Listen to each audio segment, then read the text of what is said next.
Assalamu alaikum, hurmatli seyirciler. Bugün biz Alem etno kompleksinde bulunamız ve bugün mında Karadeniz Production Studiyasının tarafından hazırlanan belli kompozitör, yırcı, aranjirovkalar ustası, prodüser DJ Bebek'nin görüşüp geçecek.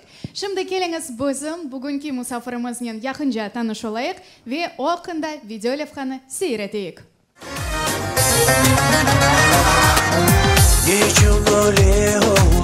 Sevgimiz parçalandı, gönlümüz yanıp doldu. Наверное, нет крымского татарина, который бы не слышал о диджей Бебеке.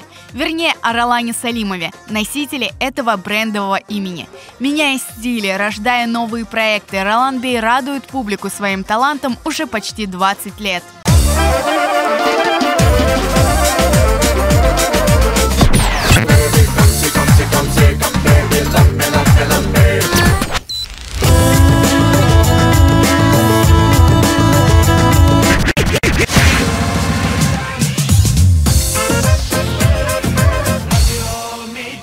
Путь начинался с 6 лет, с тех пор, когда меня мама моя отдала на музыку. Я учился по классу скрипки с 6 лет.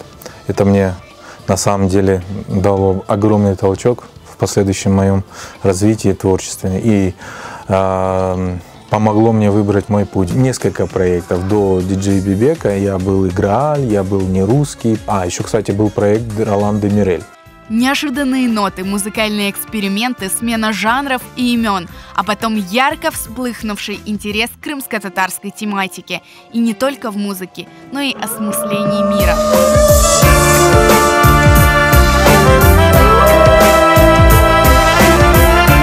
В 2004 году вышел первый альбом Ролана Салимова с символическим названием «Депортация».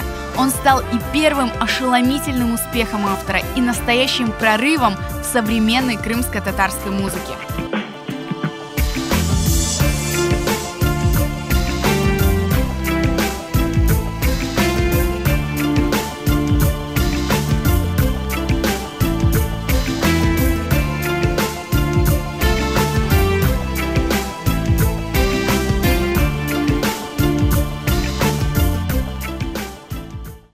Сегодня Ролан Салимов – известный композитор, исполнитель, музыкальный продюсер, аранжировщик и с недавнего времени разработчик акустических мониторов. В его творческом багаже более 200 музыкальных треков.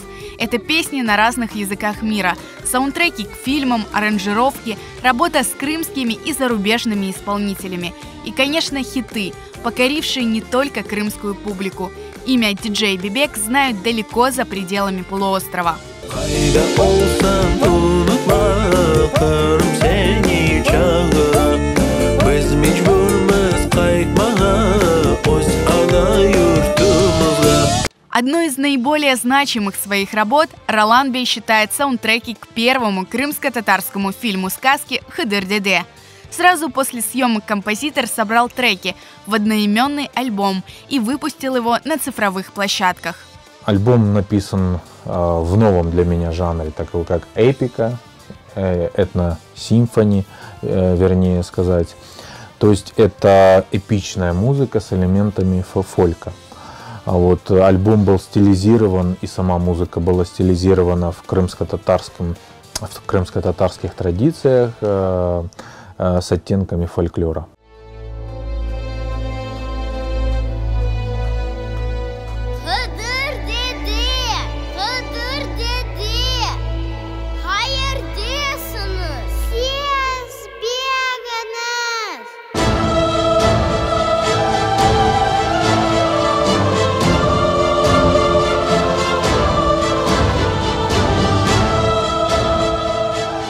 Selam aleyküm Hasan ve Feride. O adlarımız ne были? Bestekar ve ses rejissörü Gülder Muzika'nın analarına mahsus bu masal için müellif türlerine ve amelerini yazgan Rolан Салимов bazılarınız için DJ Bebek gibi belli. Almışlar olsun. Сегодня крымско-татарскую сцену трудно представить без композиций диджея Бебека. С ним мечтает сотрудничать каждый из крымско-татарских исполнителей. Но его выбор иногда неожиданный, падает на наиболее харизматичных, тех, кто на одной волне с музыкантом, кто слышит ритм крымско-татарского сердца. Он и сам такой, современный, неожиданный, удивляющий, не подчиняющийся общим правилам. Одним словом, диджей Бебек.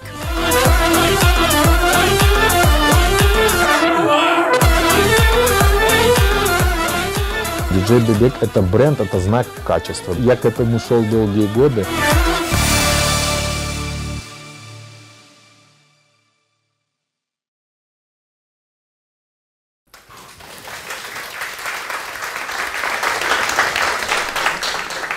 Selam aleyküm Roland Bey, hoş geldiniz.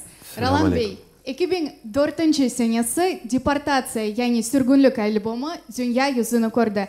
Tamam, o vaqt Qrim tatar xalqi uchun bu gerçekten de tekrarlanmaz bir Qrim tatar sanasında adet oldu. Siz bu hakkında ne düşünüyorsunuz? Lakin bundan evvel keliniz bu Deportatsiya albomundan bir trackni dinleyik. Buyurunuz. Приказ понял. Отделение за мной. Вы отделение вперед. Выводите предателя Родины. Да, товарищ полковник. Понял, товарищ полковник.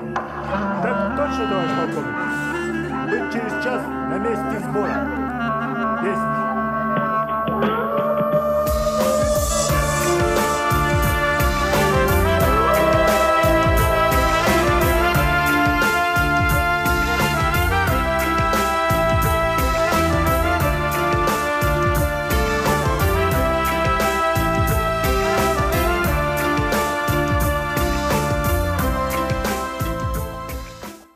Roland Bey, bu albom nasıl peyda oldu? Onu yazmağa sizni ne ilhamlandırdı? На самом деле, это достаточно долгий путь был в моей жизни. До всего надо было дозреть. Этот альбом пришел не просто так и не свалился мне на голову так, сам по себе. Я к нему просто, видимо, пришел и созрел и морально. И на тот момент как раз вот так совпало, что была круглая дата этого события.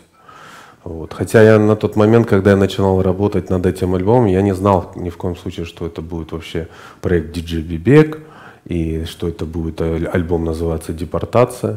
Это был своего рода риск для меня, потому что такое глобальное название, такая глобальная идея, она на самом деле серьезную ответственность для меня представляла. Я прекрасно понимал, что люди в случае чего могли неправильно это все понять, воспринять, и тогда бы я бы,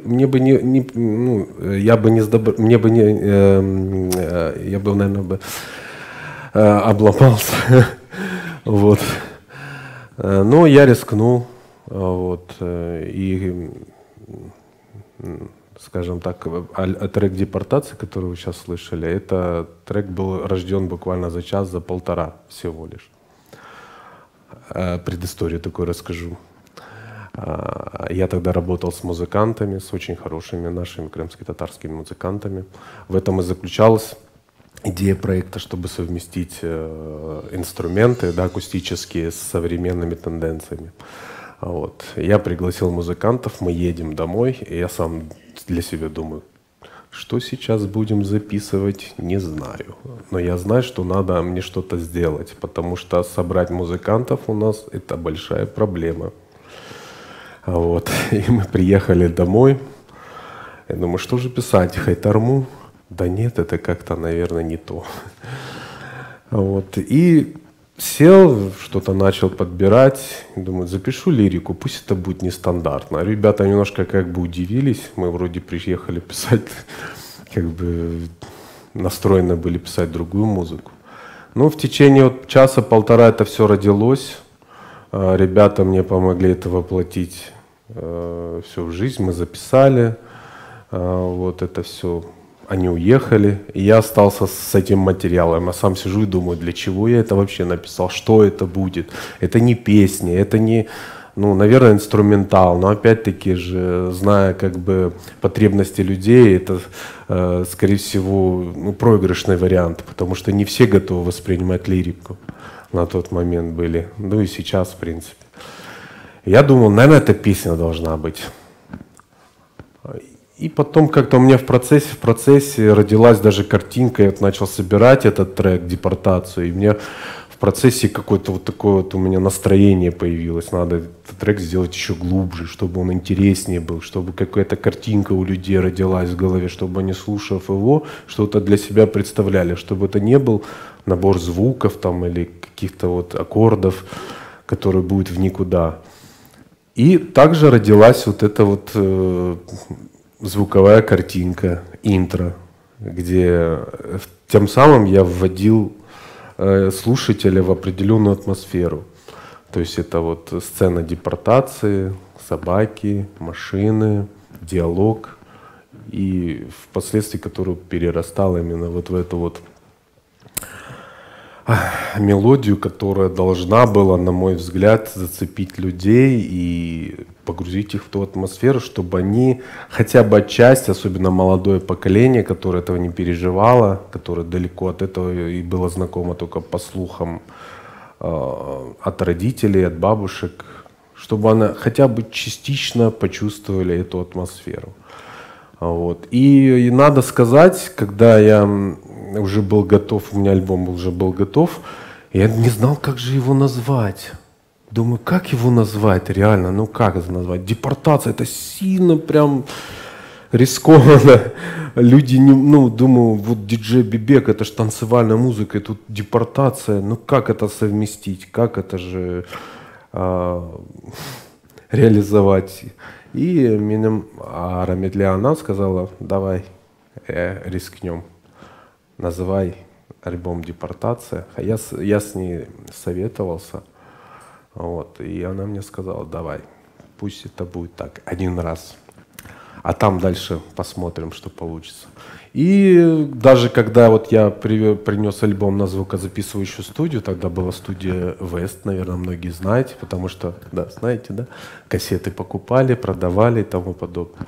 Эти ребята просто поверили в меня, в мое творчество, и надо дать должное, потому что на тот момент я как бы студент был, много чего не имел, ни материального, ни технического. Делал я это все... в общем, как-то делал. Я принес музыкальный материал, они послушали альбом, но они сначала меня серьезно не приняли, скажу честно, вот по своим личным ощущениям. Они такие посмотрели, ну, что это, крымско-татарская, да, ну, оставляй, послушай. Я такой, ну, ладно, оставил. Я оставил, проходит день, два, три, потом звонит мне вот с этой студии и говорит, мы выпускаем. Ну, слава, ну, как Аллах шкур, победа для меня. Я пришел туда, меня туда пригласили, сказали, это что-то новое. Ну, и я думал, как это воспринимать, что-то новое, это очень хорошо или это очень плохо. Мы не знаем, как это, но это очень что-то свежее, новое, ну, в отличие от других исполнителей, которые на тот момент выпускались, да. Это мне, с одной стороны, как бы насторожило, с другой стороны, придало мне уверенность. И вот так они помогли мне издать этот альбом в виде, давай попробуем с кассет, сами сказали. Давайте с кассет попробуем, хорошо. Выпустили кассеты, а они сразу, буквально в первую неделю разлетелись. Они даже сами не ожидали. Потом говорят, давай еще вы партию выпустим, давайте еще партию. И потом они созрели уже на официальный CD-альбом. Это был мой первый альбом. Оказалось, что зритель был готов именно к такому формату музыки, как альбом «Депортация». И это принесло диджею Бибеку невероятную популярность. Да, я, честно говоря, даже не столько популярность, сколько, наверное, признание. Потому что популярность — это такая вещь, она быстротечна. А вот признание — это больше, наверное, более глобальная, наверное, такая вот вещи, я не знаю. И первый альбом, вы знаете, первый, кто мне позвонил, я был, честно говоря, ну, сейчас я уже с улыбкой это воспринимаю, эту ситуацию. Мне позвонил дедушка. Не знаю, я этого дедушку не знаю. Ну, звонит мне человек. Там у меня был мой номер контактный указан на альбом. Он позвонил. Салям алейкум. Я говорю, алейкум салям. А вот эта студия, с Суржиком разговаривает, в общем. Студия вот это вот, я кассету купил здесь, это самое. Я сначала не понял, для меня думаю, что он хочет. Обычно как бы люди спрашивают там немножко другие вещи, а тут незнакомый человек звонит и спрашивает. Ну, все хорошо, только дорого. Я говорю, ну я не знаю, я лично не устанавливаю цену, это вот студия, вот, которую выпускает, туда обращайтесь. И все. А сам сижу и думаю, к чему бы это, хорошо или плохо опять-таки. А потом, когда я буквально проходил центральный рынок, все на нем бывали, да? Я слышу, там играет, за углом играет, в переходе играет.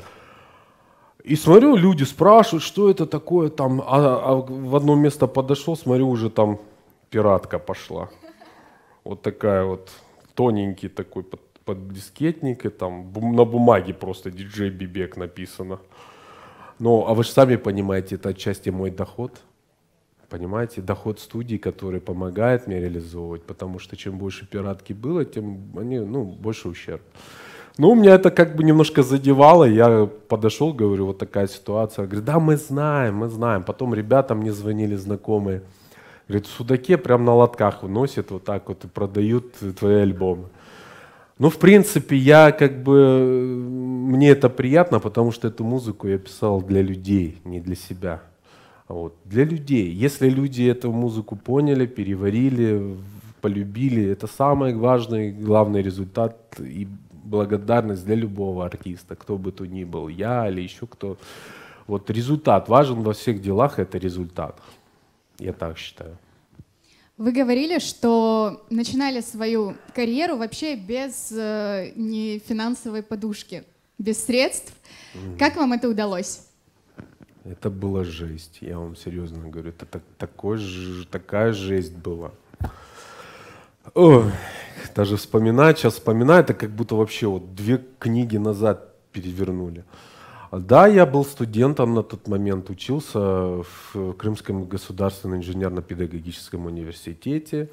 Как все талантливые студенты, пропускал уроки, пары. Но у меня была на тот момент цель, это, наверное, оправдало мои пропуски, как бы учителя где-то отчасти... Ролан, ну ладно, ну да, ладно, давай зачетку. Я был очень успешным студентом, в кавычках. И мне пришлось по этому поводу взять академ, потому что я понял, что совмещать учебу и писать музыку — это очень тяжело. Тем более тогда я работал на съемной студии, и время у меня было сильно ограничено. В общем, я попросил Фивзи Якубова на тот момент ректора, чтобы он мне дал академ отпуск с целью того, чтобы я творчески вырос. Он пошел мне навстречу, и вот таким образом я начал работать над альбомом. Денег не было, скажем так, все бралось в большой кредит.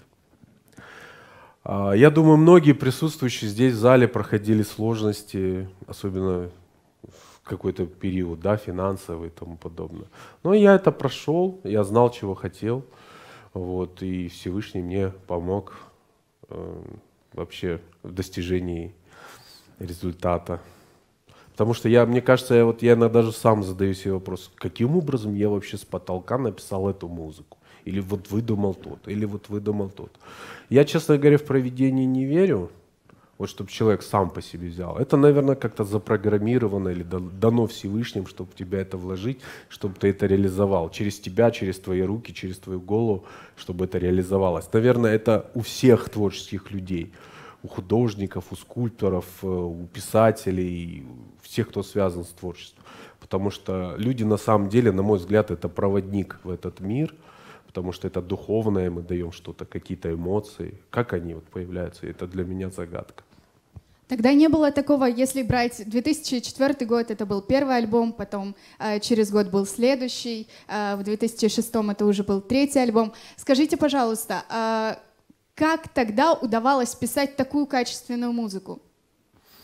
Ну, я всегда преследовал цель в своем творчестве, и что бы я ни писал, это должно быть в первую очередь качественно продумано.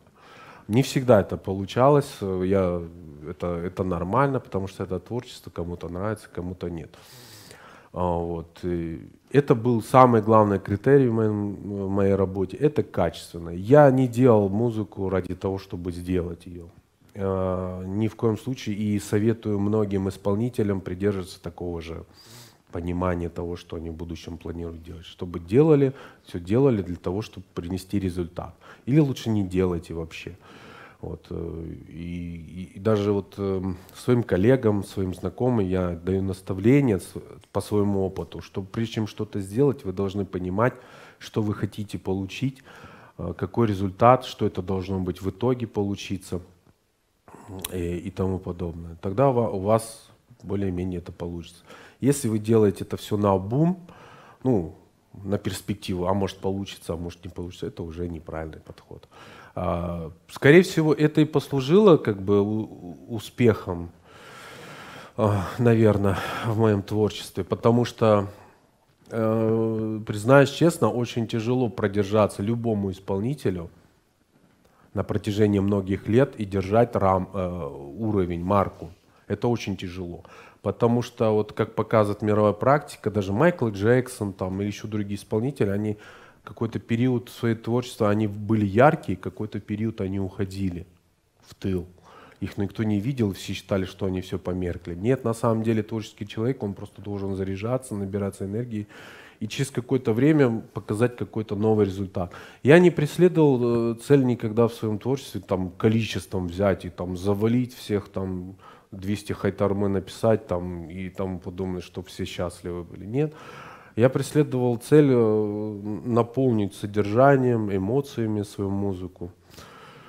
Вот. И, наверное, кто знает, более-менее знаком с своим творчеством, тот, может быть, обратил, что внимание на то, что я стараюсь, ну, как минимум, не повторяться в своей музыке, не повторять идеи какие-то. Я стараюсь каждый раз чем-то удивить людей, внести что-то новое. Другой вопрос, нравится это кому-то, а кому-то это не нравится. Кому-то нравится более с народными оттенками мелодии, допустим, моей работы, кому-то нравится более современные. Вот. Я, конечно, понимаю, что это все охватить очень тяжело на самом деле. Это и совместить так, чтобы это еще было гармонично. И угодить всем это нереально. Вот. Но судя по тому, что вы здесь, да, значит, я не просто так работал эти годы.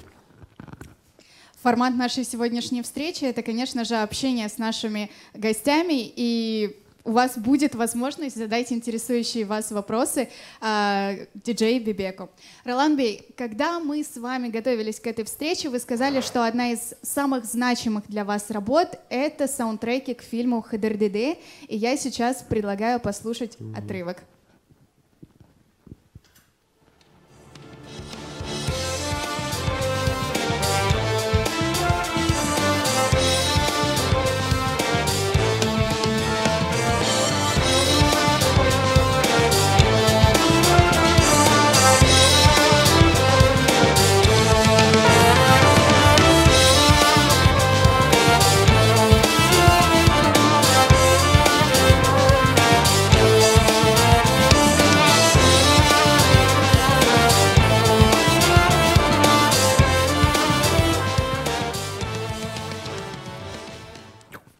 Саундтреки к фильму «Хыдырдыды» написаны совершенно в другом жанре, не соответствующем тому, что пишет диджей Бебек. Это этно-симфони.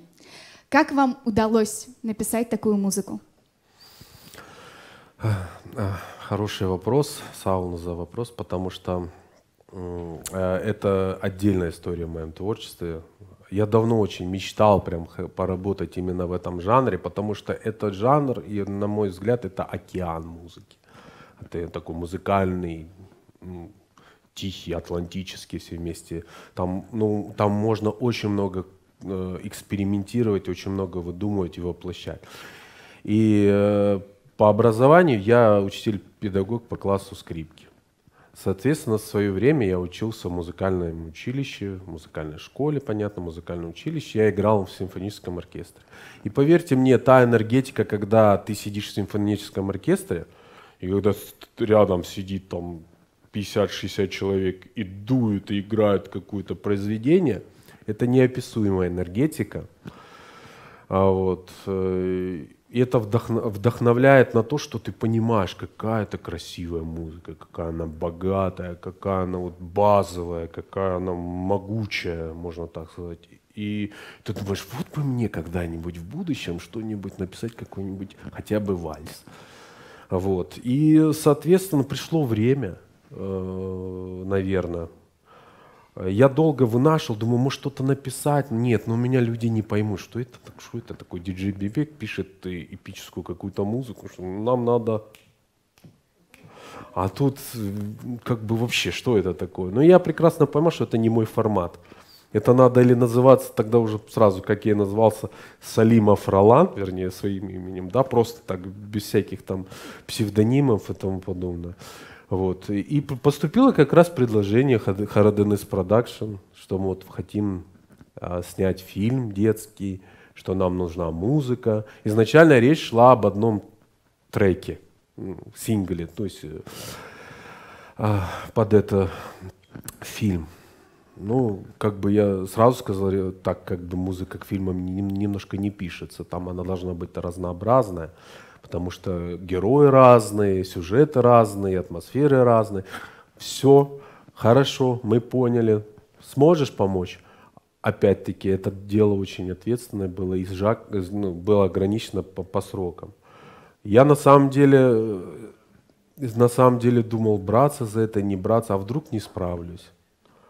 Вот это будет лажа. Ну... Я сказал, давайте я попробую какому-то эпизодику написать какую-то музыку, чтобы понимать, смогу я для себя это или не смогу. Ну, мне дали там отрывочек еще, правда, не смонтированный, я к нему что-то подобрал. И я думал, вот круто для меня. Подумал для себя, я еще так, наверное, мне все-таки получится, потому что мне то, что уже я сделал на тот момент, мне уже самому понравилось. А это первое, то, что мне должно быть у меня внутри, что мне должно самому нравиться. Тогда мне будет не стыдно это предложить. А там уже как посмотрим, как получится. Я принес, предложил, ну, все говорят, ну давай, все, давай. И вот и получилась музыка Хадер Деде. Вот. Это очень, на самом деле, нелегкая работа, потому что к сцене надо понимать атмосферу, характер героев, характер фильма, концепцию в целом, чтобы все не смотрелось разнопланово, не слушалось это, охарактеризовать настроение, помочь людям погрузиться в атмосферу и какие-то получить эмоции.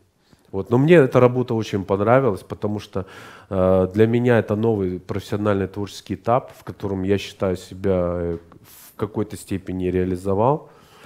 Вот, я надеюсь, в будущем будут подобного еще проекты, фильмы и тому подобное, чтобы более максимально и шире себя раскрыть. Потому что эпическая музыка, особенно с этническими элементами, это опять-таки океан, реально океан. Это такая богатая, там можно столько накрутить. Это просто вы себе представить не можете. Сейчас многие могут подумать, что вы годами писали этот альбом. Расскажите, какие у вас на самом деле были сроки? Какой альбом? Хадер Деде. Нет, он изначально мне не был планирован как альбом. Просто я так думаю, фильм вышел, презентация прошла, музыка осталась, фильм остался. Что сделать дальше? На тот момент, кстати, что еще мне немножко помогло принять это решение, был такой композитор Эннио Морриконе, наверное, все знаете, да? Вот. Он писал музыку к фильмам, саундтреки к фильмам. И я как-то, заходя на iTunes, смотрю, у него там юбилей был, и были его все работы с компиляцией в альбомы. Я думаю, почему бы мне не сделать компиляцию из этих треков с кинофильма Хадер Деде? Я понимаю, что это не будет пользоваться большим спросом. Это чисто я сделал для того, чтобы скажем, поставить свою маленькую, тоненькую книжечку на полку музыкальной истории. В мировом как бы пространстве кто-то где-то послушает, и это тоже будет, мне кажется, польза. Эти 14 саундтреков вы написали всего лишь за 4 месяца. Ну, как бы да. Это, да, на самом деле я работал очень день и ночь, потому что там задача не стояла только музыку написать, а полностью озвучить фильм. Вот, как бы, ну, более глобальная такая работа была. И я день и ночь, честно говоря, работал, спал мало. Вот Дамирчик, мой сын маленький был, он приходил, навещал бабашку. Вернее, приносили его. Вот, и как бы, ну вот эта атмосфера. Я полностью погрузился, я ничего не брал, никакую лишнюю музыку, не работу. Я просто планомерно погрузился в эту атмосферу и в этот фильм. Говоря о крымско-татарской музыке, чаще всего говорят о нашем фольклоре, о нашей народной музыке. Он действительно очень богат. И многие композиторы, начиная от Спендиарова и Глинки, использовали крымско-татарскую музыку для своих композиций, что практикуется и сейчас. Вы очень часто в своих клипах и вообще в своих треках работаете с сазом. Какое у вас отношение к крымско-татарскому фольклору? А у меня уважительное отношение, я уважаю наш фольклор. Вот, стараюсь, ну, не идти по этой дороге, потому что у меня немножко формат другой, я должен привносить что-то новое. Но, тем не менее, я уважаю, считаю, что наш народ знать должен наш фольклор от и до. Не просто слышать, а знать и песни, знать слова. Вот как приятно, бывая в Турции, слышишь, когда люди простые поют слова своих песен. Это показатель того, что фольклор почитаем, уважаем, и что он пользуется спросом, и что он действительно занимает первостепенное положение в музыкальной жизни Турции. У нас, к сожалению, такого нету. К сожалению. Мы должны работать над этим, потому что, зная свой фольклор, зная свои песни, хотя немного, не надо все знать, но мы будем, я считаю, что мы будем показывать тем самым свое отношение к своей культуре. Вот. По поводу багламы, саза, опять-таки, меня никто не учил игре на этом инструменте, я просто сам проявил интерес к этому, потому что, к сожалению, нет учителей, которые могли бы преподавать эти инструменты здесь. И я считаю, что мы должны восстановить свой первоисточник Багашланас, то есть восстановить наши инструменты народные. Без этого мы, знаете, немножко не на той стадии находимся. Это мое мнение, я не знаю. Мы должны знать свои инструменты, уметь на них играть, восстанавливать это, приглашать учителей, интересоваться этим. И поверьте мне, когда мы научимся, вернем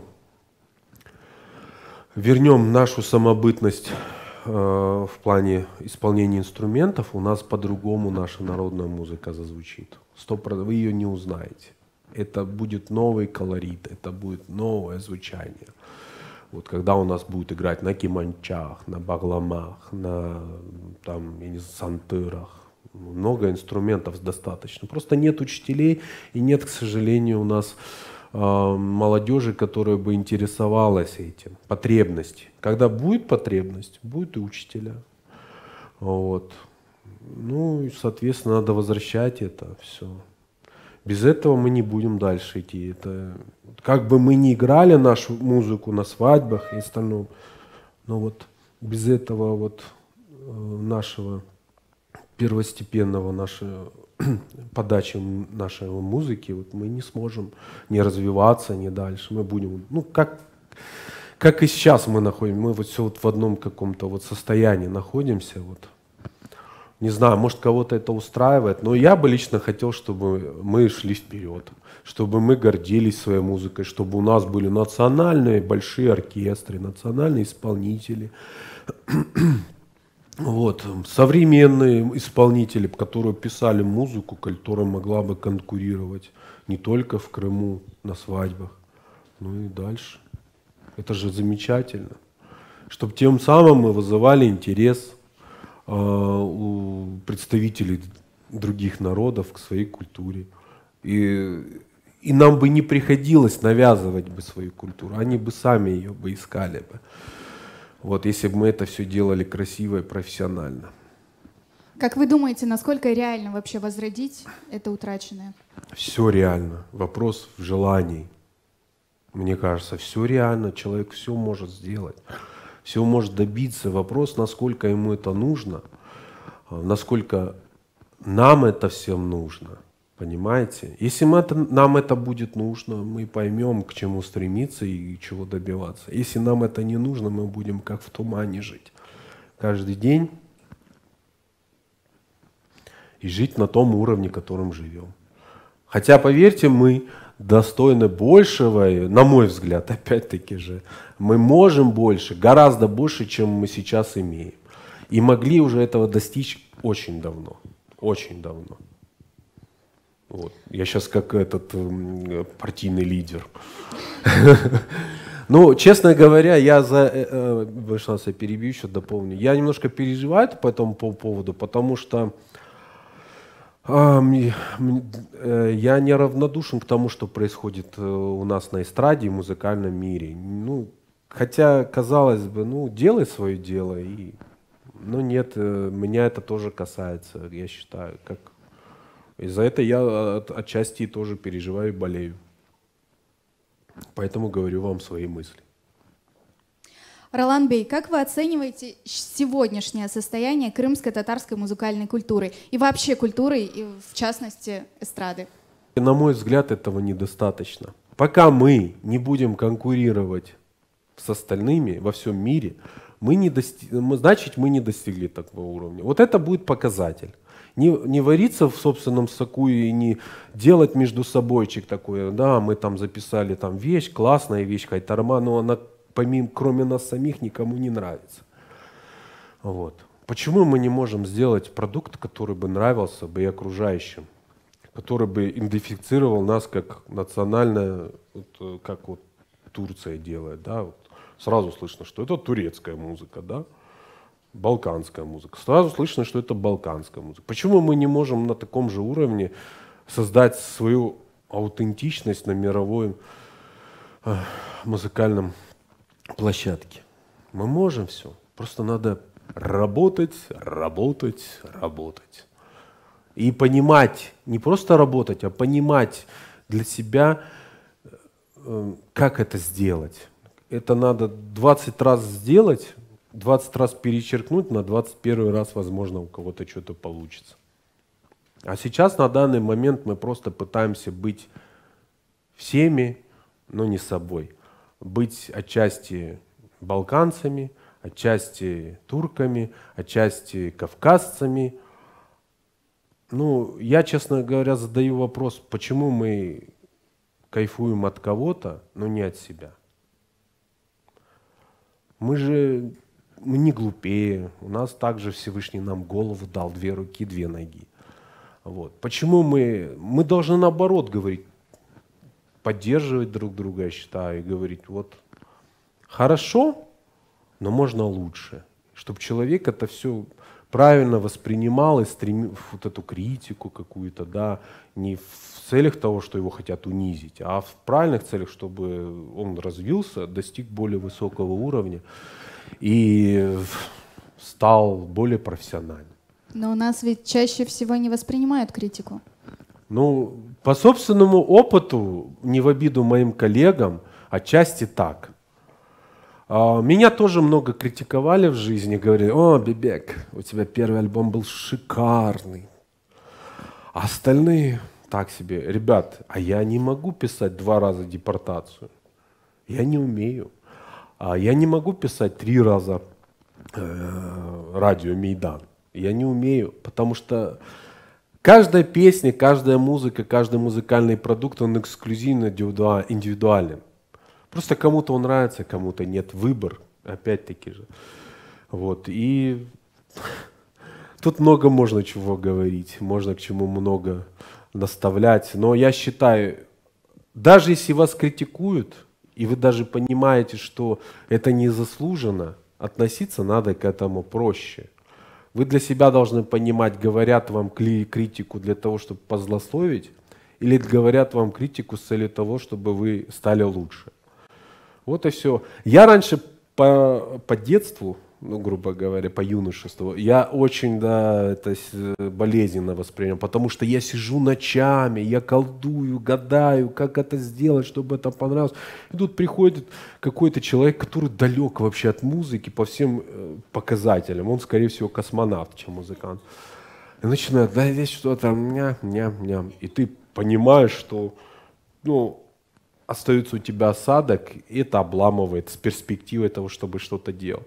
Но это закаляет и помогает. Надо без критики мне кажется, никто не вырастет. Вот никто не вырастет. Но надо просто понимать, профессиональная критика или это чисто субъективное мнение человека. У нас есть профессиональная критика? Хороший вопрос, Лилиха. Ну, у нас профессиональный, понимаете, в моем понимании, это мое личное мнение. Критик — это кто человек, который должен быть компетентен в музыке, который сам должен состояться, который сам должен быть креативным по максимуму, который должен быть настолько в теме происходящих тенденций, знать прошлое, знать настоящее и смотреть в будущее. Вот. И при этом не преследовать какую-то цель кого-то унизить, оскорбить или задавить. Критика — это целая музыкальная индустрия. Это двигатель процесса. То есть люди не кайфуют друг от друга, да, вот, грубо говоря, вот, а там песню записал, класс. А это должен сказать критик, который будет пользоваться каким-то авторитетом, который будет, ну, говорить как есть. Да, эта песня супер, это будет хит, предвидеть. И ты тогда уже понимаешь, да. А это альбом не очень хороший. Ну, я бы очень хотел, чтобы мы дошли до такого уровня, чтобы каждый исполнитель выпускал бы альбомы, выпускал бы клипы, и у нас был бы такой конкурс, где сидели бы настоящие музыкальные критики и говорили, и критиковали, допустим, как за границей, мировая практика. Говорят, вот, допустим, Джей Лу выпустил альбом, но критики его не одобрили. Потому что. И все. Но мнение критиков и толпы — это немножко разные вещи. Альбом может провалиться у критиков, но быть популярен у людей. И наоборот. Это же нормально, это творчество, это музыка. Тут нету рамок и каких-то критериев. Но очень хотелось бы, чтобы существовала бы такая ниша, такая вот, люди, которые бы, пусть их будет немного, 2-3 человека достаточно, но к которым бы прислушивались бы все, и было их мнение авторитетно, и которое бы действительно в процессе бы двигало бы развитие музыкальной индустрии, помогало, способствовало этому. У нас, к сожалению, нет этого, у нас каждый сам по себе. А послушай мою музыку. Ну, слушаешь, ну и ладно, ну записал, ну и хорошо.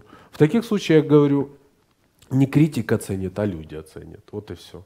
Если людям понравится, значит, ты уже, в принципе, чего-то достиг. Если людям не нравится, значит, это не вина людей, что им не нравится, это вина твоя. Значит, ты что-то не доработал, что-то не угадал, что-то не предвидел и тому подобное. Или неправильно выбрал музыкальную стратегию. Как я всегда это тоже говорил в своем инстаграме. Говорю, прежде чем что-то делать, выбирайте музыкальную стратегию. Выбирайте направление. Выбирайте свое лицо в музыке. Не пойте все да ничего. Пойте, выбирайте конкретно направление. И работайте в этом направлении. И тогда вы будете узнаваемы и перспективны. И будет почерк вас людям понятен. И кто вы, что вы, откуда вы будете. Ну, это я уже сейчас глобально, я сейчас уже залез далеко, я не знаю. Да?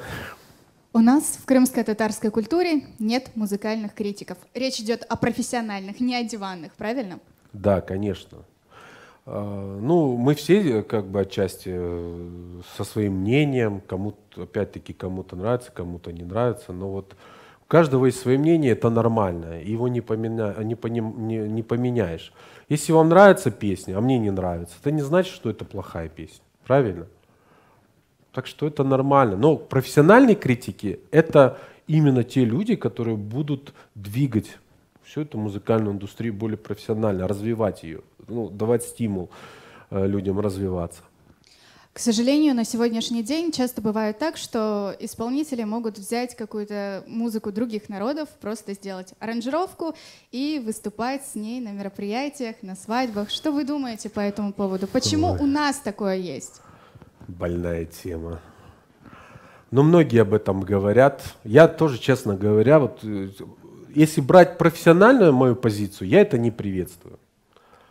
А если как бы обывательскую, ну, делают и делают. Я не приветствую, потому что я считаю, что мы сейчас не в той ситуации находимся, когда,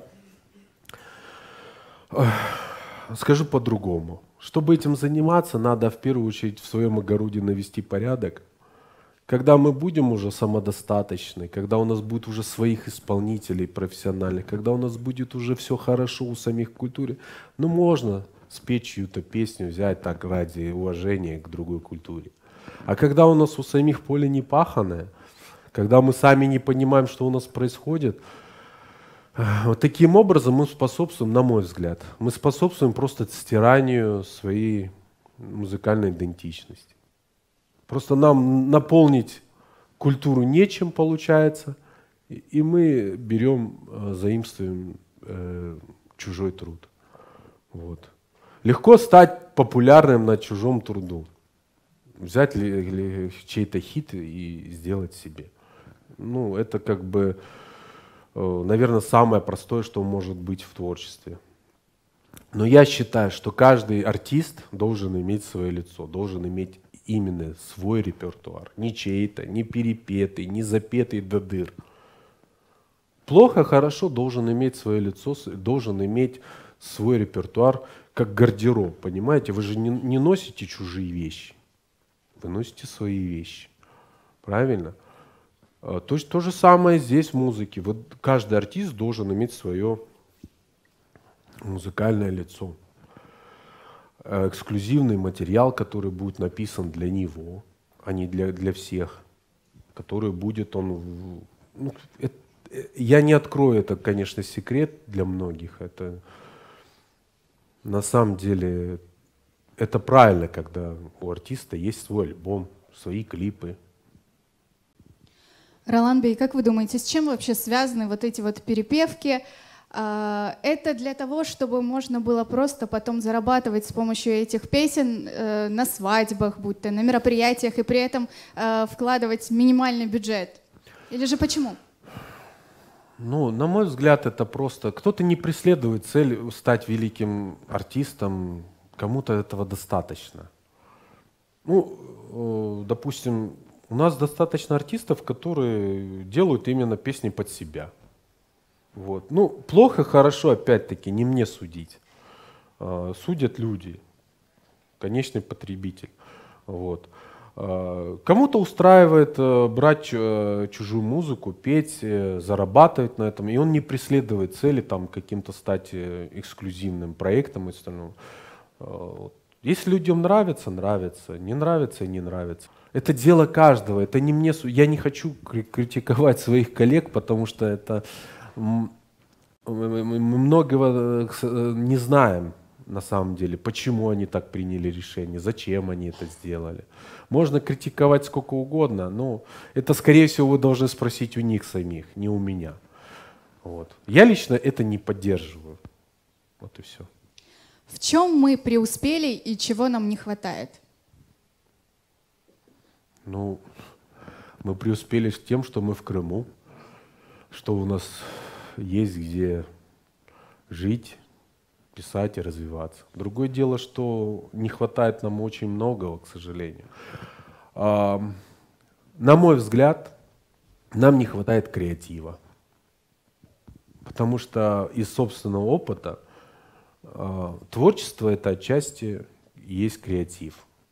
Насколько ты креативнее будешь подходить к своей работе, настолько будет у тебя интереснее не получаться. Опять-таки, всегда говорю своим коллегам, не пишите как все, не делайте музыку как все. Будьте собой. Если вы не будете собой, ну, вы не будете интересны, потому что вы будете как все. Поэтому надо быть в любом случае креативным, добавлять свои какие-то эксперименты, добавлять свое видение и не бояться навязывать, экспериментировать людям свое видение своей музыки. Если вы будете бояться, то лучше этим не заниматься. Потому что тот же альбом «Депортация», когда писал, я, честно говоря, очень боялся. Я так боялся, что меня люди не поймут, еще вот эта дата 60 лет депортации, и тут диджей Бибек и депортация, что это? Это кощунство. Я думал именно, что люди вот так и поймут, что это кощунственное как бы отношение к самому событию. Я, в своей очереди, отнесся к этому максимально креативно на тот момент, как я мог. И я рад, что люди поняли мою идею, мою мысль правильно. И что никто не сказал, да как ты смел, как ты на такое вообще пошел вообще. И, ну, понимаете, о чем я? Чем креативнее мы будем, тем будем мы интересней. У вас в багаже более 200 авторских композиций. Давайте сейчас посмотрим некоторые из них.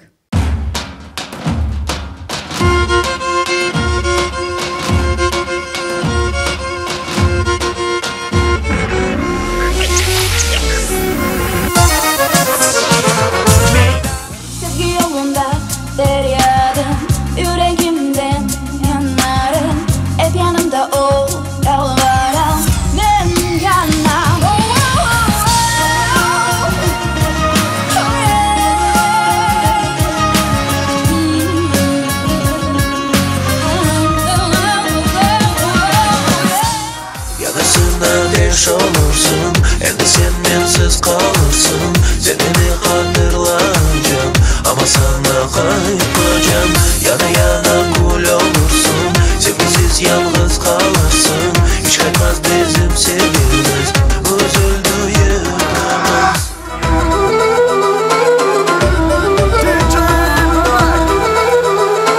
Kırım Tatar toyları.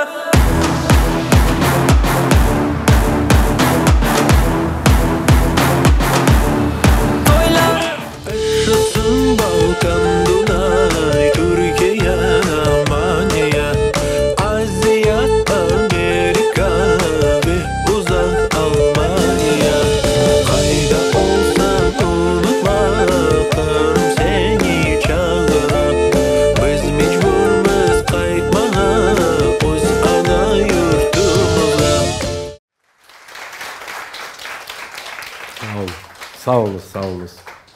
К слову, клип «Дугун» набрал более 1 миллиона просмотров на Ютубе.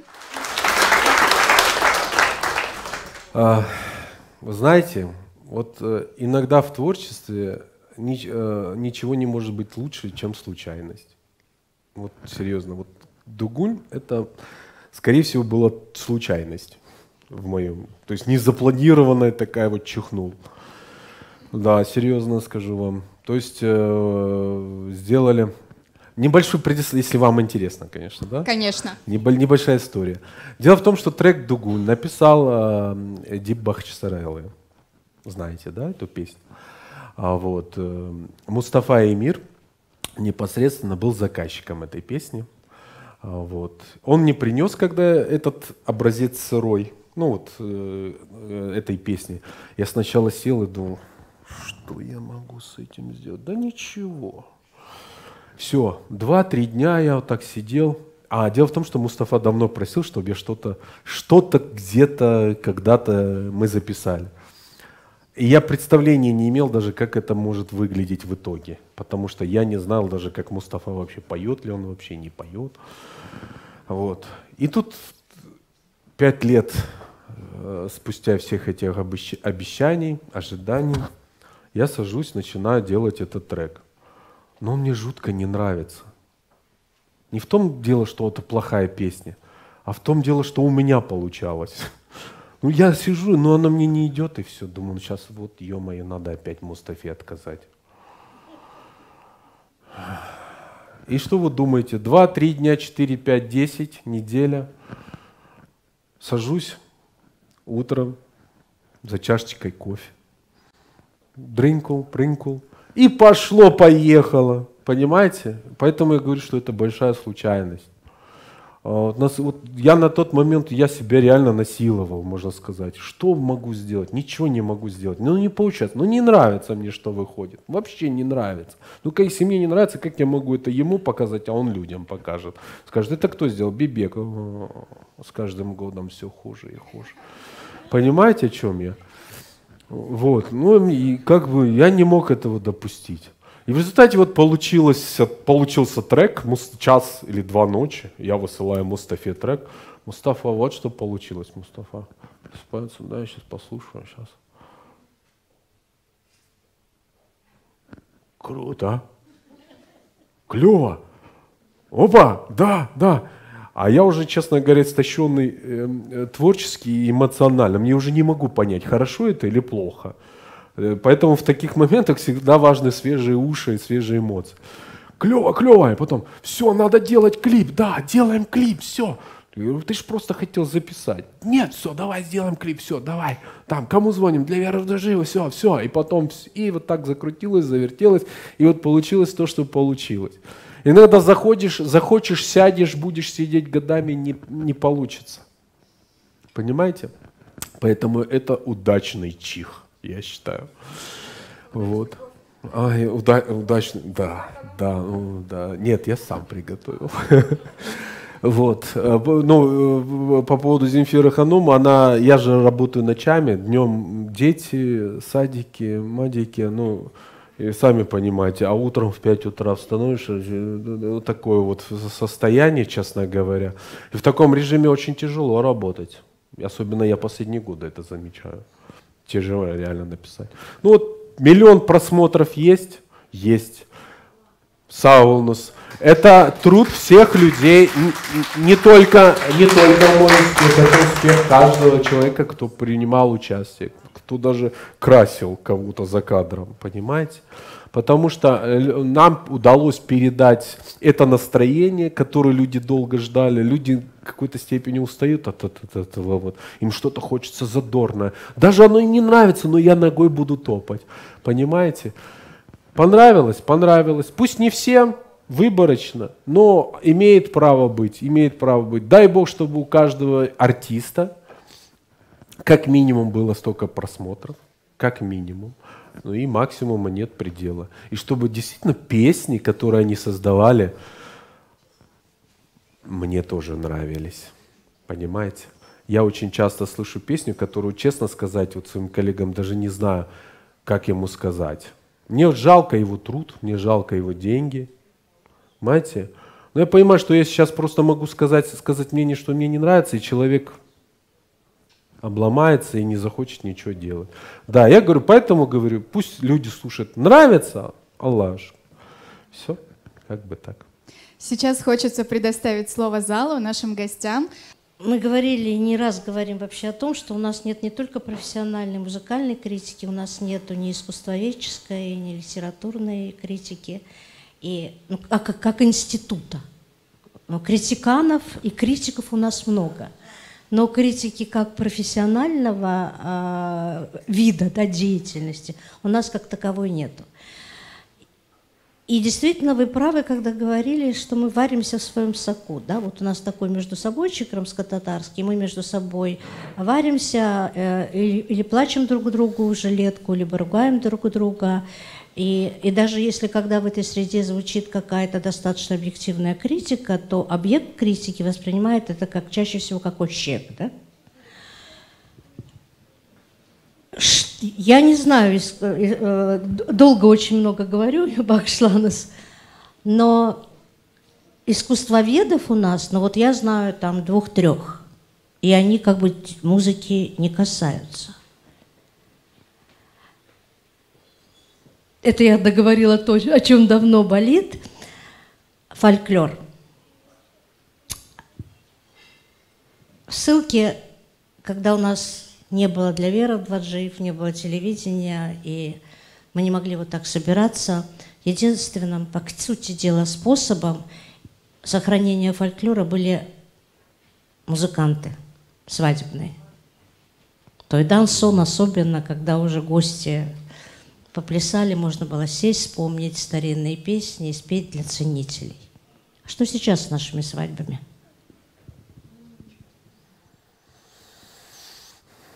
Сауна за вопрос, Лилия Ханна. Немножко затрудняюсь в этом сказать, об этом дать четкий ответ, потому что здесь ответ на самом деле может быть очень размытый. Очень много факторов, которые влияют на наши свадьбы, на то, что, как сегодня проходят они.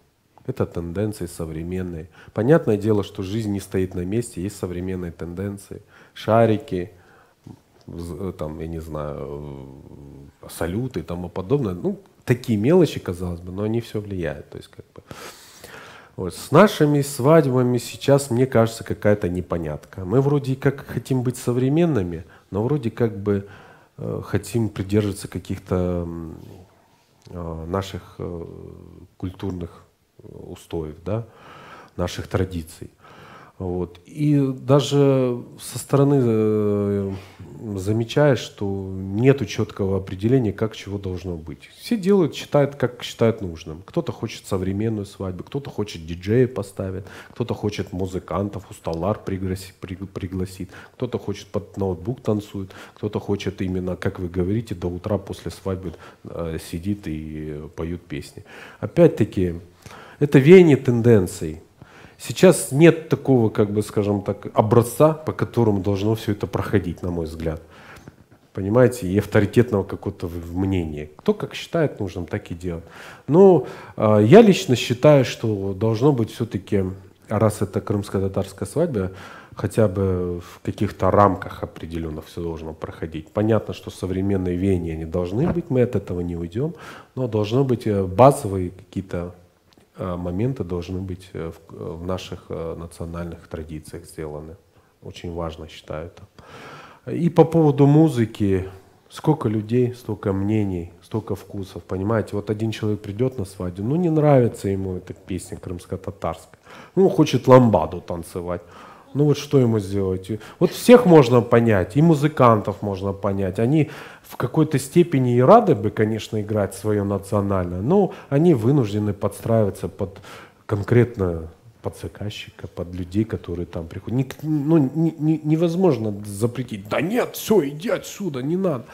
Понимаете, если это гость, он пришел на свадьбу, да, его пригласил хозяин, да, допустим, значит, надо считаться с его мнением, нравится, не нравится. А уже пусть, как говорится, хозяин разбирается, кому что там нравится и все. Поэтому я это просто немножко с другой стороны говорю, со стороны музыкантов, которые сами об этом говорят. Вот, говорит хозяин, говорит, хочу только крымско-татарскую музыку. А мне приходят гости и говорят, поставь вот такую музыку, и чуть ли не скандал закатывает. Как в такой ситуации быть? Вот как реально? Всех можно понять, простить, наверное.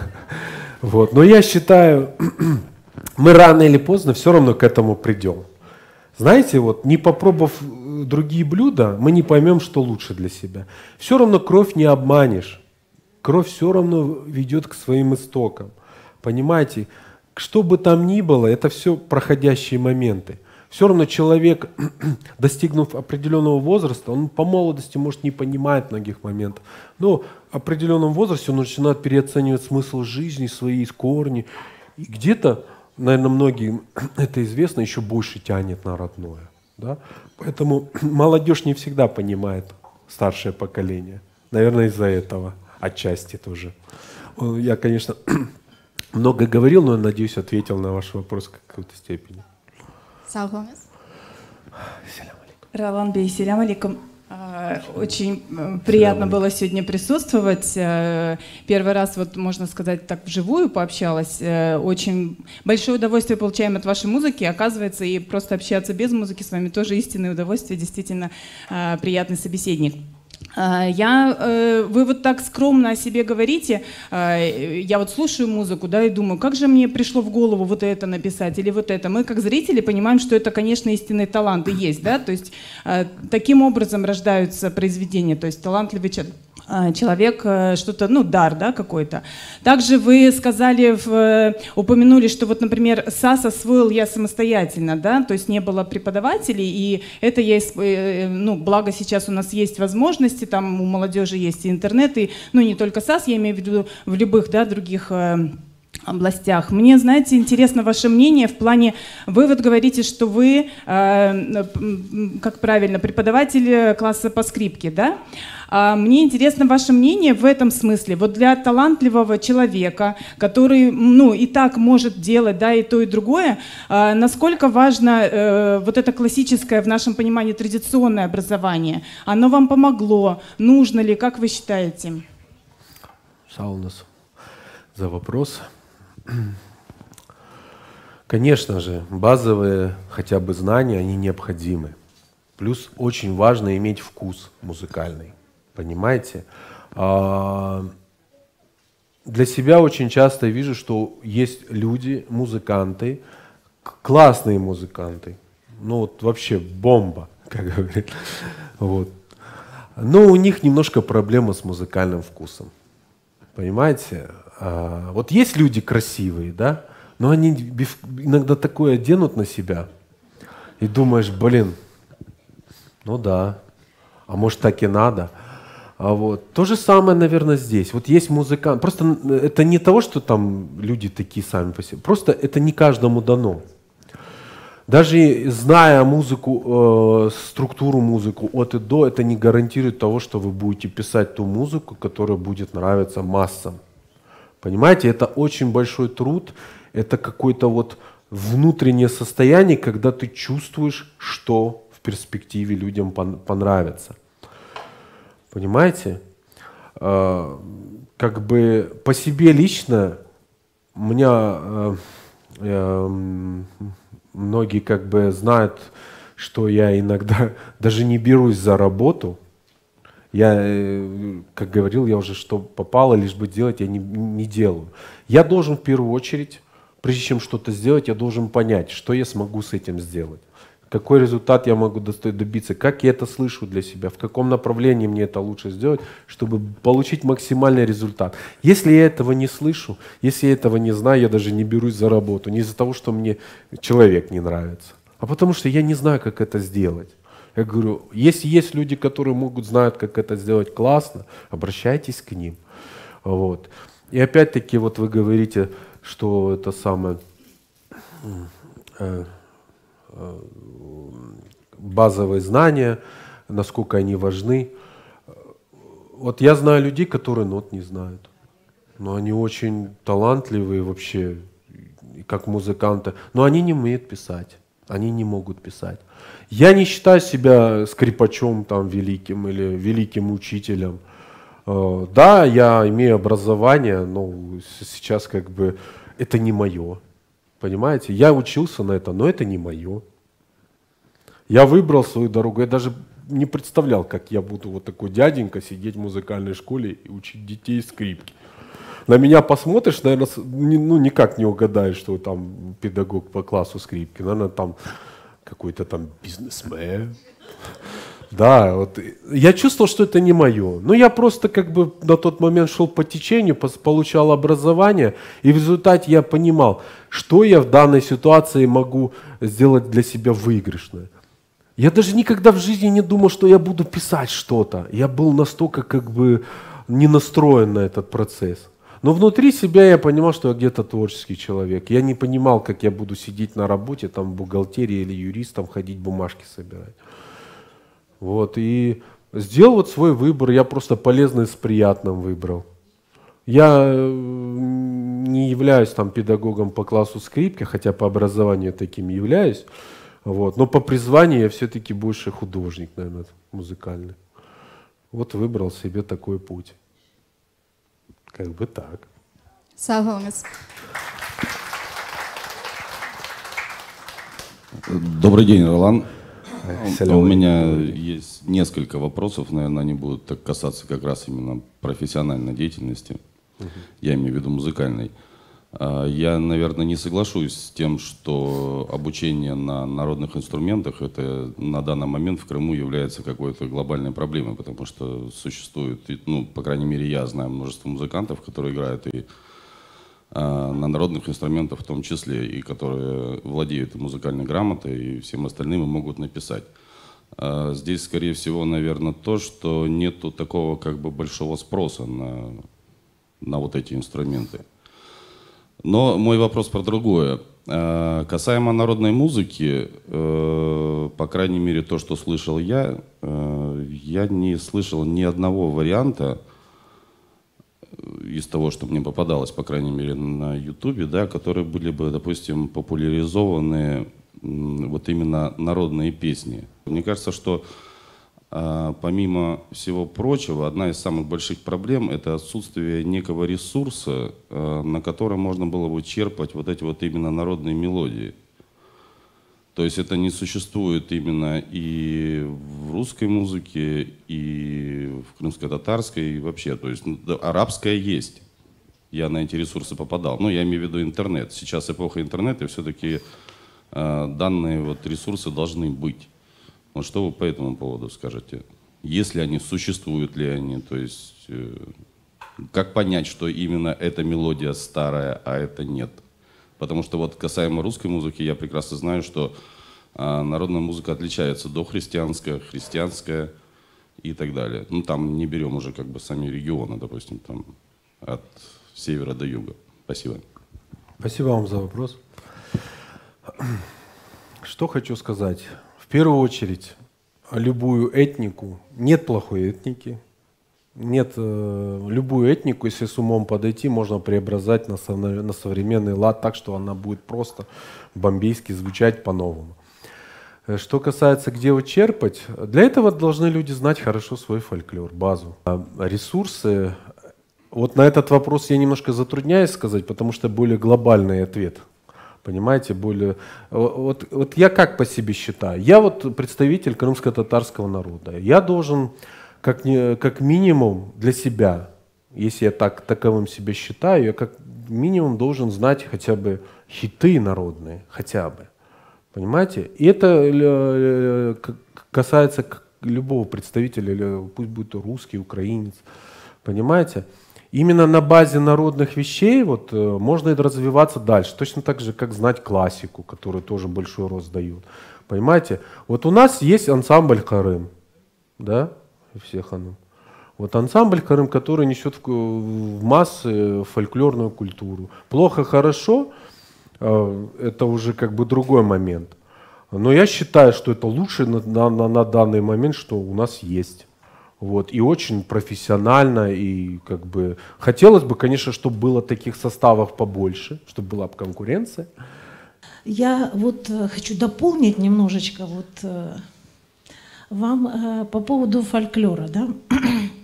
Ведь во времена ТР-канала была замечательная программа «Ерласазым», которую вел, собирал людей, приглашал артистов, солистов, группы приглашал для того, чтобы популяризировать именно народную музыку, чтобы ее петь, играть, показывать в натуральном, в простом варианте. То есть не аранжировать, конечно, это все замечательно. Для чего делалась эта передача? Для того, чтобы собрать тот фонд. Я сама принимала в этом участие, и вот мы с 7-мильными шагами за неделю собирали там программы там, из 6-7 номеров, чтобы быстренько это записать, потому что люди-носители, тех песен, тех музыкальных образцов, они же уходят из жизни. А ведь это связь поколений с тем, с нашими, с предками, то есть они являлись носителями, и вот с них брали, писали, пели с них, и вот делались вот эти замечательные передачи, которые есть в Ютубе Ерлас Азым программы, и многие музыканты и солисты, певцы работают именно с этими образцами. То есть вот это вот у нас, к сожалению, сохранилось очень мало народной музыки, ну, в связи с тем, что была депортация и был тот провал, когда люди просто умирали, забывали. И по поводу, хочу дополнить, будем так говорить, ну, быстрых танцевальных вещей.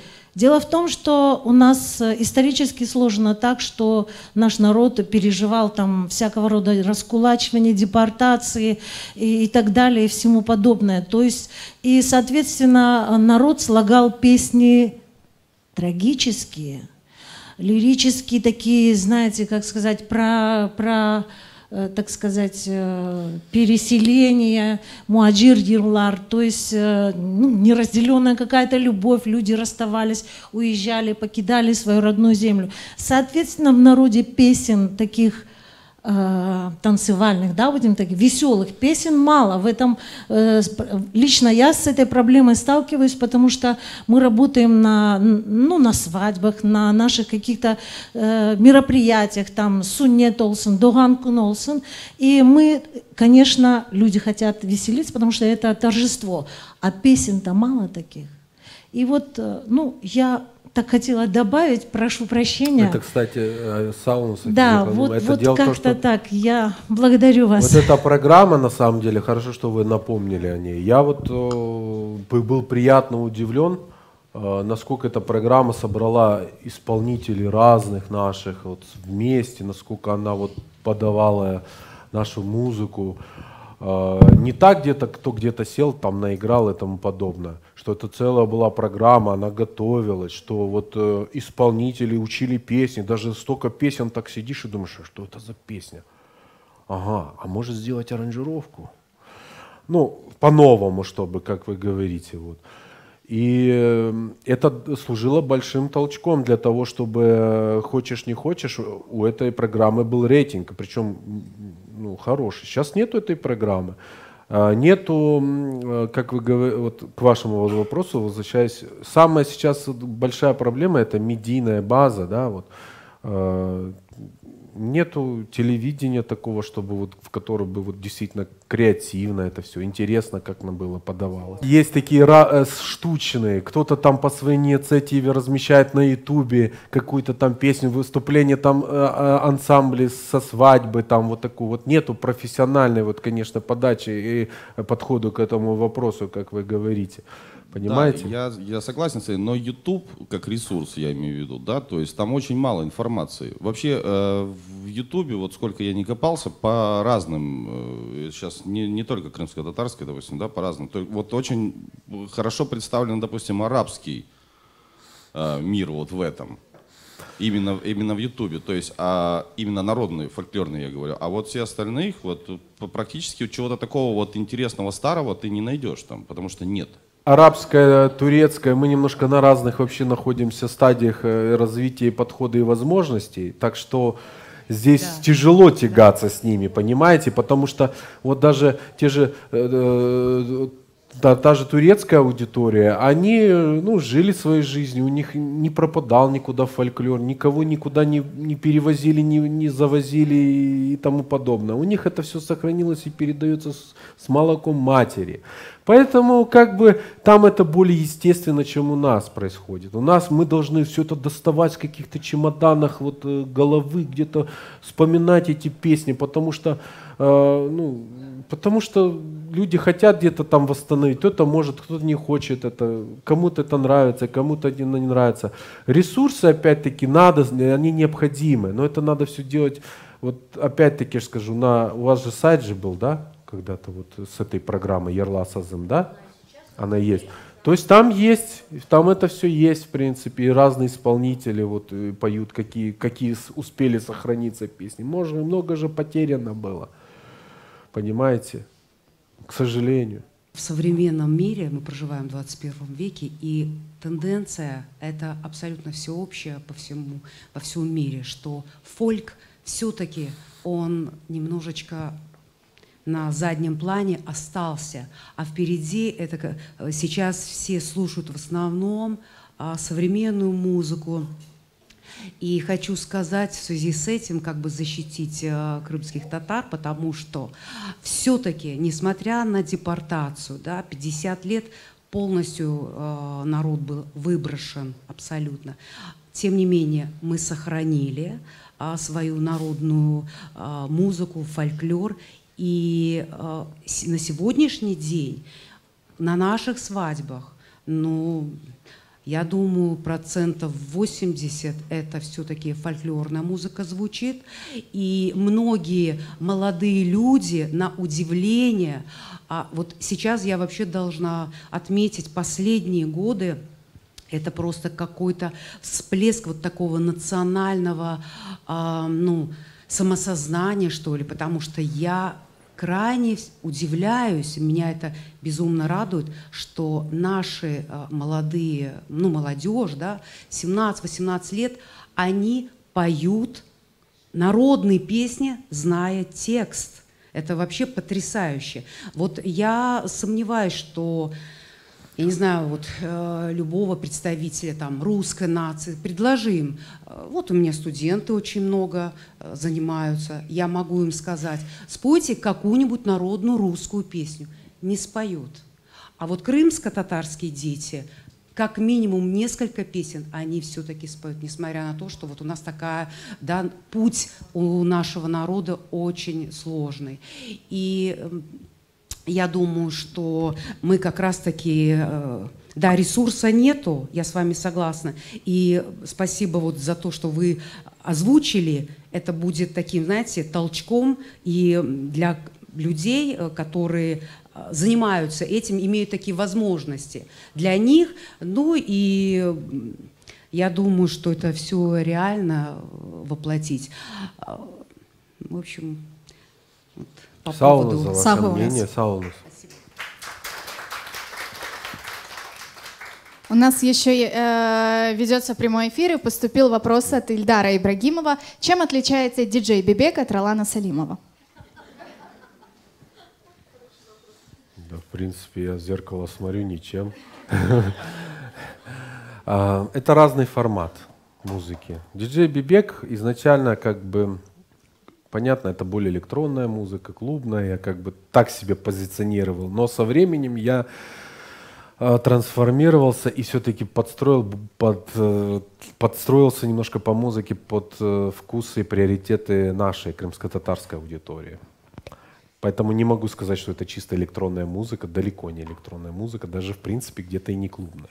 А Ролан Салимов — это второй я творческий, который может позволить себе, ну, закулисно поэкспериментировать в своем творчестве. Вот и все. Вот в виде даже Хадар Деде. Потому что было бы, наверное, смешно: диджей Бебек, Хадар Деде. Да? Там симфоническая музыка играет, и все будут думать, что это за недоразумение. Как бы поэтому приходится трансформироваться. Хотя до диджей Бебека у меня же были еще много проектов. И Грааль, как вы говорили, и не русский, и... Какой еще у меня проект? И Ролан Демирель у нас был проект.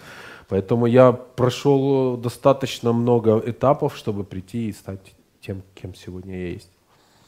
Саунус.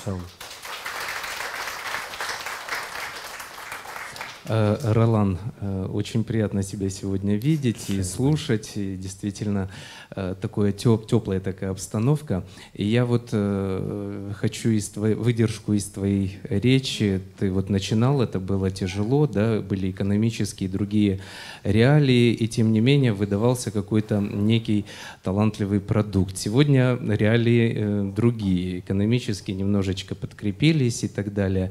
Но сложнее, ты говоришь, стало творчество это выдавать. С чем это связано, раз. И два, банальный такой вопрос: какие вот глобальные такие творческие планы, которые хотелось бы реализовать тебе, и чтобы вот выдать на гора то, что ты когда-то вот внутри давно держишь или вынашиваешь. Есть ли такой продукт? Или все-таки большинство творческих таких талантливых продуктов ты выдаешь ситуативно? То есть вот стоит задача написать и наполнить фильм треками, да, либо какой-то другой заказ пришел, коммерческий, некоммерческий, все равно это талантливый продукт выдается. Либо вот все-таки ты некогда заставляешь себя выдать то, что ты давно вынашиваешь внутри. Вот закругляя все-таки проекты, которые ты бы хотел выдать в ближайшем будущем. Сау Шевкет, бей за вопрос. Одним словом тут не смогу ответить, потому что на самом деле диджей Бибек Бибеком, но параллельно я, конечно, мыслю и живу немножко другими мыслями. Когда-то был этап у меня сформироваться просто как аранжировщик. Второй этап у меня было создать проект удачный, который был бы пользовался спросом и тому подобное. И параллельно я жил такими мыслями, что мне уже хотелось, да вернее я даже сам пришел, что мне хотелось создать какой-то продукт уже не в своем лице, а вырастить, так скажем так. То есть какого-то исполнителя достойно, кого-то спродюсировать, да, написать ему эксклюзивный именно его материал, добавить нового исполнителя в крымско-татарскую эстраду и сопровождать его таким образом. Вот. По ряду причин это на данный момент это тяжело делать. По ряду причин. Тут играет и человеческий фактор, и коммерческая сторона, и наша сегодняшняя жизнь. Вот. Я, конечно, живу параллельными мыслями. Так, я думаю, вот диджей Бибек. Теперь, в принципе, я могу себе позволить там раз в год хит написать. Хотя, конечно, хотелось бы больше. И мне этого как бы достаточно, потому что я уже должен как бы зарядить свою батарею на другой хит. Но при этом я параллельно занимаюсь еще и другой работой. Да, вот как многие из нас в садик возим. Да? Вот, делаем какие-то другие дела. Я вот с недавнего времени, как вот Гульзара Ханум говорила, что вот начал заниматься разработкой акустических систем. Мне это интересно. Почему нет? Это тоже творчество, да. Я не варюсь именно в рамках диджей Бибека. Вот у меня был проект с Фатимой. Я ее тоже продюсировал. Очень, я считаю, удачный коммерческий проект. Очень качественный, на мой взгляд. Хотя я критически все-таки отношусь к своей работе. Я стараюсь ее лишний раз даже не слушать. Но по прошествию времени, когда ты вот слушаешь свой материал, свою работу, и говоришь, да, это я что-то упустил здесь, что-то не то, все-таки надо переделать. А вот это, да, все-таки, оказывается, ничего получилось. Имеет право быть. Другое дело, что созрела ли аудитория к этому исполнителю. Потому что исполнитель должен тоже побороться за своего слушателя. Он не просто должен на сцену, как многие, выйти в красивом платье или в красивом костюме, красиво спеть песню. Есть же еще другая сторона. Это он должен влюбить в себя аудиторию своей харизмой. Понимаете? Очень много примеров, когда такие красивые все выходят, поют. Ну, люди послушали, позевали. Ну, прошла песня, ну и хорошо похлопали. А есть люди... Чабадам, и все, понимаете, и влюбляют в себя людей. Он может быть не такой великий вокалист, не такой великий, но он просто вот от него какая-то вот такая энергия, он интересен людям. Вот много же примеров, да, таких вот, как бы в истории шоу-бизнеса, там, где вот он харизматичен, он берется и влюбляет харизмой. Он, может быть, какие-то не сильно вокальные песни исполняет, но он подает это так, что людям, а прикольно, почему нет? Вот и хотелось бы, конечно, вот параллельно что-то выращивать новое. Не хватает новых имен. А вот честно скажу, что я очень этого бы хотел, чтобы появлялись новые имена, причем с хитами, которые сидишь и думаешь, вот, блин, молодежь поднялась, а? Мне реально теперь надо быстрее ножками двигать. Но это нормальная конкуренция, она должна быть. Это конкуренция, двигатель прогресса. Вот. Хочется, чтобы появлялись именно новые роковые команды, клипы появлялись, какие-то вот исполнители, которые бы диктовали в чем-то моду. Почему нет? А мы всегда пытаемся так, вот слышал на Западе этот трек? Ага, давай что-нибудь подобное сделаем, давай. Но это уже получается, знаете, вот такая дешевенькая подделка. Почему нельзя себя сделать самому? Что-то внести свой образ, свои песни, свою энергетику, свои ноты, в аранжировки и тому подобное. Поэтому, конечно, вынашиваю идею там что-то вот работать с какими-то такими людьми. Но я люблю ответственных людей. Понимаете, пахарей, которые вот придут и не будут там думать, ой, я сейчас песню запишу и все, я звезда. Нет, которые будут понимать, что публику надо завоевать и не одной песней, а надо годами ее, годами. Помимо того, что захватить публику, надо еще отстоять, удержать ее. Потому что примеры однодневных хитов очень много исполнителей, да, и которые взрывались, потом уходили. А хочется такого вырастить продукт, который бы каждый год какой-то урожай давал и радовал всех нас своими новыми песнями. Согласен.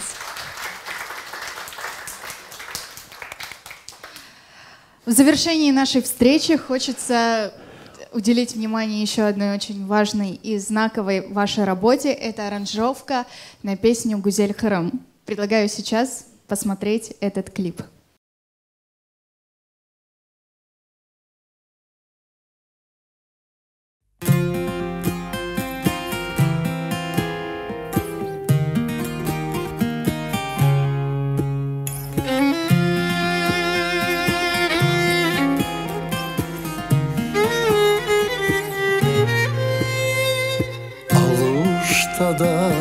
Esken yeller yüzüme vurdu.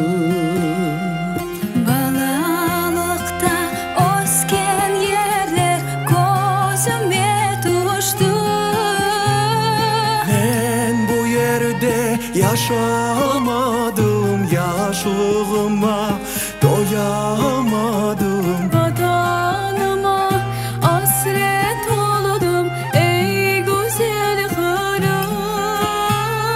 Ben bu yerde yaşalmadım, yaşlığıma doyalmadım. Vatanıma hasret oldum ey güzel Hırım.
Саунус, без музыкантов, без исполнителей этот бы трек бы не состоялся таким, как вы его знаете. Всем, кто участвовал, и самой идеей Хараденес, чтобы собрать вот такой вот клип, создать такое вот памятное видео.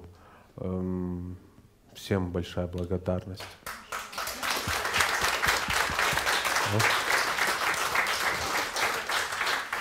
Çok sağ olun Ralan Bey. Ralan Bey, çok sağ olun. Binlerden Allah sizге қайтарсын. Sağ olun. Мы всегда гордимся тем, что вы сотрудничаете с нами. Мы имеем в виду Хараденес Продакшн, что вы во многих проектах. И каждый такой проект становится хитом. Пусть хиты вас просто преследуют. Ой, Саунус, Елефану. Выговорился. Ролан. Чок Саунус за то, что вы меня пригласили на программу. Мне этот формат очень близок, и я рад, что такой формат существует. Почему? Потому что помимо творчества есть еще сторона, когда вот хочется все-таки с людьми встретиться и донести, может, то, чего ты не способен донести в музыке или в своей жизни, да.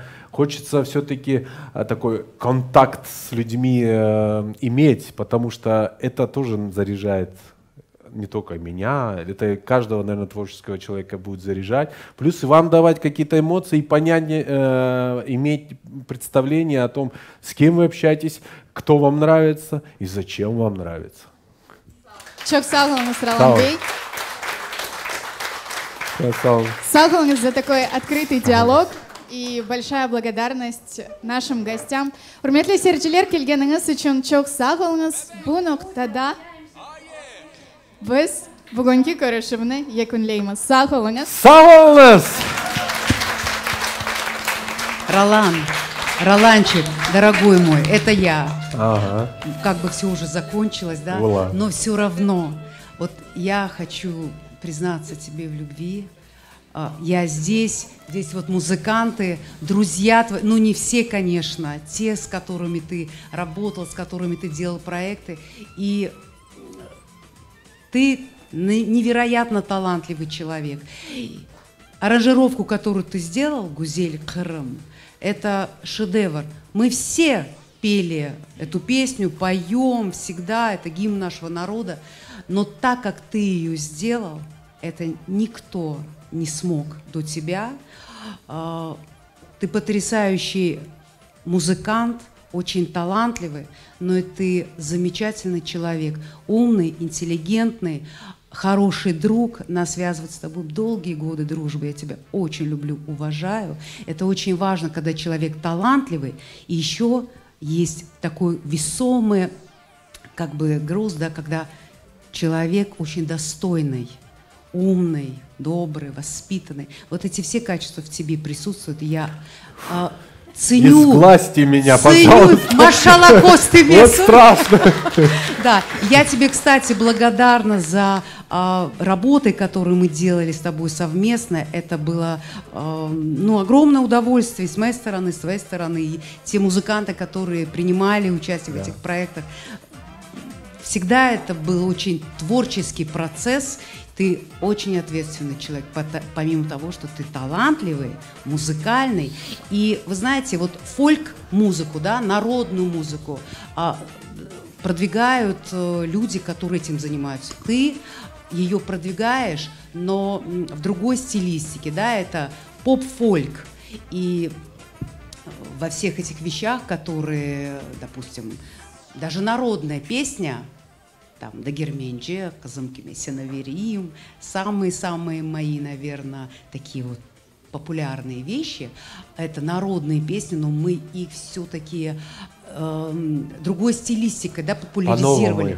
По-новому их открыли. Да, совершенно верно. Спасибо тебе огромное.